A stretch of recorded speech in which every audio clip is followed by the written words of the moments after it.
Movie की शुरुआत 1952 में रोमानिया से होती है, जहां हमें दो नन्स को दिखाया जाता है जो डार्क होल के दरवाजे की तरफ बढ़ रही होती है, जहां लिखा था गॉड का साथ यहीं तक। इन दोनों नन्स में एक बूढ़ी नन उस दरवाजे को एक चाबी के जरिए खोलती है, जिसके बाद ये बूढ़ी नन अंधेरे में चली जाती है। वहीं दूसरी नन, जिसका नाम सिस्टर विक्टोरिया, जो बाहर खड़ी होकर प्रेयर करने लगती है। तभी वो बूढ़ी नन अंदर से बाहर आती है, वो भी खून से लथपथ। वो सिस्टर विक्टोरिया के हाथ में चाबी पकड़ाकर यह कहती है, यहाँ से भाग जाओ, तुम्हें पता होगा इसका क्या करना है। अचानक एक बुरी शक्ति बूढ़ी नन को अंदर खींच लेती है। फिर डरते डरते सिस्टर खिड़की की तरफ भागती है, जिसके पीछे डीमन वेलेट पर जाता है, जिसने एक भयानक नन का रूप ले रखा था ताकि वो इस एबे में इस सबके बीच रह सके और सबका विश्वास तोड़ सके। जिसके बाद सिस्टर गॉड की से माफी मांगती हुई खिड़की से कूद कर सुसाइड कर लेती है और अपने साथ वो चाबी लेकर। इसके बाद वो डेमन खिड़की के पास आता हुआ दिखाया जाता है। इसके कुछ समय पश्चात इसी जगह पर एक आदमी आता है, जिसका नाम फ्रेंच होता है। वो सिस्टर विक्टोरिया की बॉडी को देखकर और इसके बारे में वेटिकन के ऑफिसर को बता देता है। इसके बाद फादर एंथनी वर्क को बुलाया जाता है इस केस को इन्वेस्टिगेट करने के लिए। अब वेटिकन के ऑफिसर फादर एंथनी वर्क के साथ सिस्टर आयरिन को चुनते हैं, क्योंकि वो रोमानिया को अच्छी तरह से जानती है। सिस्टर आयरिन एक यंग टीचर है जो फिलहाल छोटे छोटे बच्चों को पढ़ाती है।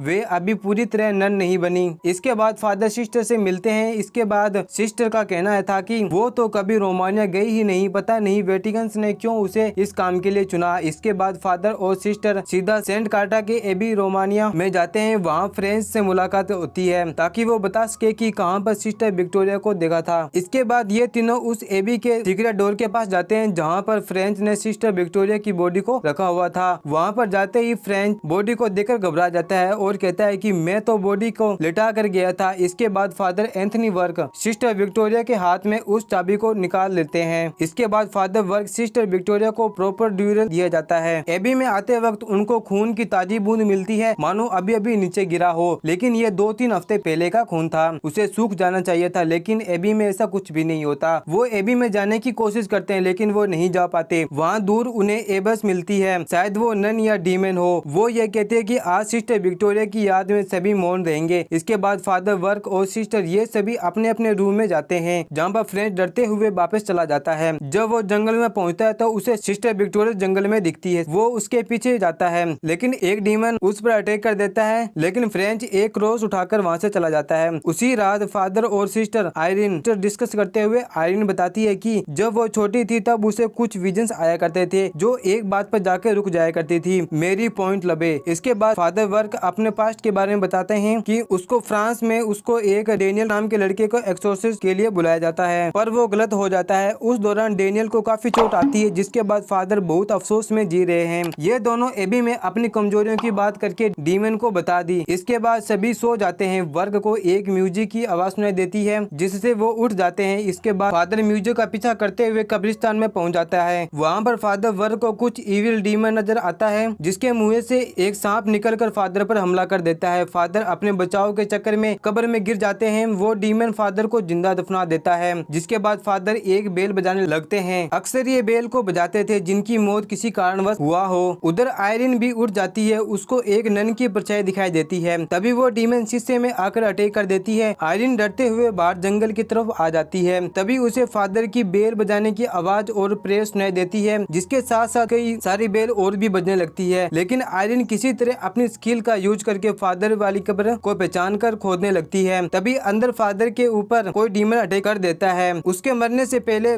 सिस्टर आयरिन फादर को बचा लेती है। उसी कब्र में फादर को कुछ किताबें भी मिलती है। उसे अपने साथ लेकर एबी की तरफ चल पड़ते हैं, लेकिन अंदर सिर्फ सिस्टर आयरिन ही जा पाती है। आयरिन को अंदर सिस्टर ओवाना मिलती है, जो ये बताती है कि सारी नन्स मिलकर प्रेयर करती है ताकि वो इविल शक्ति बाहर ना आ पाए। ओवाना को पता चलता है कि आयरिन को भी डेमन वेलेट नजर आया है, वो भी एक इविल नन के रूप में। इसके बाद ओवाना बताती है कि ये एबी डार्क इंजिस के वक्त बना था। एक शासक नर्क की शक्तियों को काबू करने के चक्कर में विच ग्राफ किया और डेमन वेलेट को वहां से बुला लिया। जब ये रिचुअल बीच में था तब बहुत सारे सैनिकों ने आकर उस शासक को रोक दिया, जिससे डेमन वेलेट नर्क में वापस चला गया। क्राइस्ट ऑफ वेलेट के जरिए, जिसे शुरुआत के 2 नर्स ढूंढ रही थी, डेमन वेलेट को सीज तो कर दिया था, लेकिन वर्ल्ड वॉर 2 के दौरान एबस पर कुछ बॉम्ब गिरे, जिससे नर्क का दरवाजा फिर से खुल गया और डेमन वेलेट बाहर इसी एबी में आ गए। सिस्टर आयरिन का कहना था कि सिर्फ नन का ही रूप ही क्यों। तब ओवाना बताती है कि वो हमारे बीच छुप कर रह सके और हमारी वीकनेस को पकड़ सके। इसी बीच फादर बाहर रहकर जान पाते हैं कि ये डेमन वेलड है। इसके बाद सीन शिफ्ट होकर गांव में आता है, जहां फ्रेंची को पता चलता है कि 12 साल की लड़की ने सुसाइड कर लिया कुछ भयानक चीज देखने के बाद। फिर फ्रेंच बारटेंडर से कहता है कि वो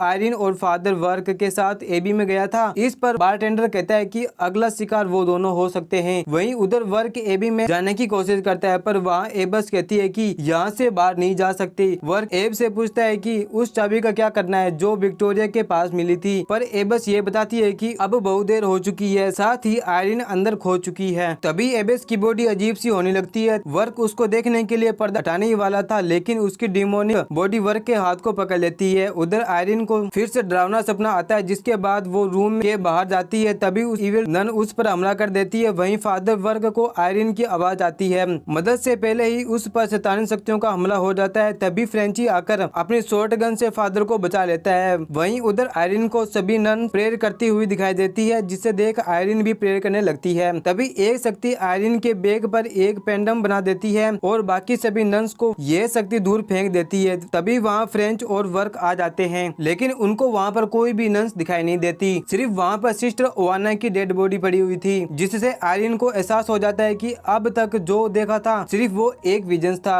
जिनका पता चलता है कि सिस्टर विक्टोरिया ने सुसाइड नहीं बल्कि सेक्रीफाइस किया था, ताकि वो वेलर डीमन शरीर प्रजेस करके एबी से बाहर ना आ पाए। इन सब के बाद सिस्टर आयरिन नन बन जाती है और अपने आप का गॉड के हवाले कर देती है। इसके बाद ये तीनों केटाकोस में जाते हैं। फादर वर्क को आयरिन को के विजन्स का मतलब समझ आ जाता है और मेरी के स्टेचू के फिंगर एक तरफ इशारा कर रही होती है और वहीं पर क्राइस्ट का ब्लड मिलता है, जो विक्टोरिया के हाथ में चाबी से खुलता है। तभी वहाँ वेलड आ जाता है और तीनों पर हमला कर देता है। वेलड आयरिन को प्रेजेस करने की कोशिश करता है और फादर वर्क पर सांप बनकर एक आंख पर काट देता है। आयरिन प्रेजेस हो जाती है और फ्रेंची पर हमला कर देता है, लेकिन फ्रेंची के हाथ में क्राइस्ट का ब्लड उसको आयरिन के फेस पर डाल देता है। फिर वेलड डीमन आयरिन के शरीर से अलग हो जाती है और आयरिन को पानी में फेंक देता है, लेकिन इसके गुस्सा का सामना फ्रेंची को करना पड़ता है। इसके बाद वेलस पानी से आते हुए आयरिन को डुबाता है, लेकिन आयरिन ब्लड अपने माउथ में भरकर सीधा उस डीमन पर फेंक देता है और वेलड हेल के जरिए वापस उसी सील में चला जाता है। फिर फ्रेंची आयरिन को बचा लेता है। इसके बाद आयरिन फ्रेंची की रियल नेम पूछती है, जिस पर वो कहता है कि मोरिस। फिर तीनों ये एबी से बाहर आ जाते हैं। वहाँ हम फ्रेंची के गर्दन पर एक उल्टा क्रॉस नजर आता है, मतलब वेलर का साइन। और इसी के साथ स्टोरी यहीं पर समाप्त हो जाती है। Thanks for watching. आपको ये मूवी कैसी लगी? अच्छी लगी तो वीडियो को लाइक, चैनल को सब्सक्राइब जरूर करें। जब तक मिलते हैं अगली वीडियो में, जब तक के लिए बाय बाय।